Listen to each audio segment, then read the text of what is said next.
children of Israel leave Egypt. This is in Exodus 12.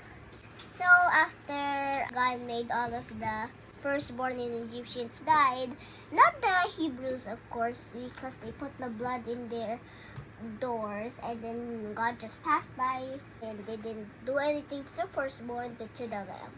The lamb died instead of the firstborn from the Hebrews. But for the Egyptians, the firstborn died and then their lamb lived. That's their punishment.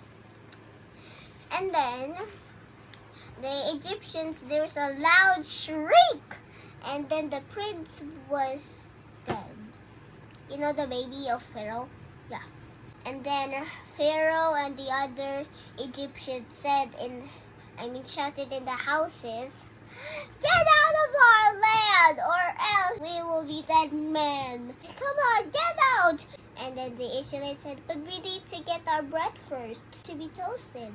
And then the man said, No, forget it. Bring the dough with you." Also, the Israelites said, "Can you give us silver and clothes and fine clothes, please?"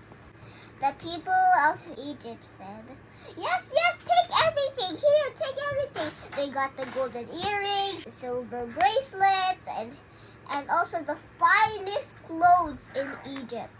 That's all they took, like everything.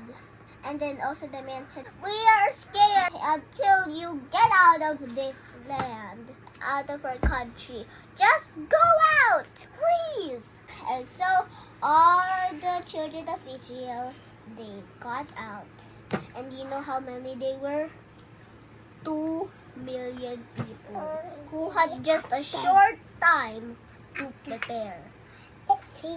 I think just put on their clothes just a short time. I don't know if it's long or short because there's 2 million people. And so they kept walking and walking and walking and walking. But not all of them were in donkeys. They didn't have much donkeys. Only the old woman and the children ride on the donkeys. When it was already night, they put out their tents from the donkeys, and then they got the dough that they didn't have prepared it yet, and then they flattened it in the hot rocks, and then they would eat it because they didn't have any yeast. It was not the bread they used to eat, which is fluffy. It was like crackers, but a bit more soft. The Israelites, they said it was yummy because they were very hungry, because their hungriness is the best sauce. Moses said to all of the people, "We shall not forget this night." And our grandchildren ask, "What does the Passover mean?" You will say, "The Lord's Passover." And that's what the Lord said to Moses that he will say. And it was a nice story, you know. And I think the Israelites didn't forget the Passover.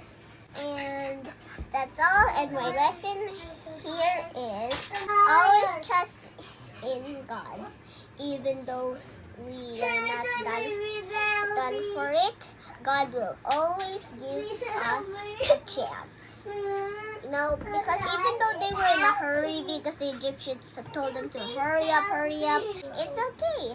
Because made them still have enough food, like the bread. And God was kind. And also Moses said, after every week of the year, we will roast a lamb and we will eat it. That's what they did, diba? They let the blood drop and put it in their doors. Yeah. And that's what it is about this Passover. And I think that's all. And bye-bye. Thanks for listening.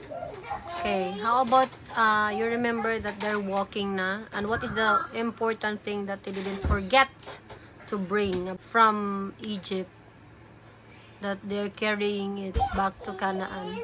Oh, Joseph's bones. Why? Because he was kind in Egypt and he was emboldened from the Egyptians. And then? And also, they need to put him back in Canaan, which he made his children promise him to. That's all? Yeah, that's all. Bye-bye. Thanks for listening.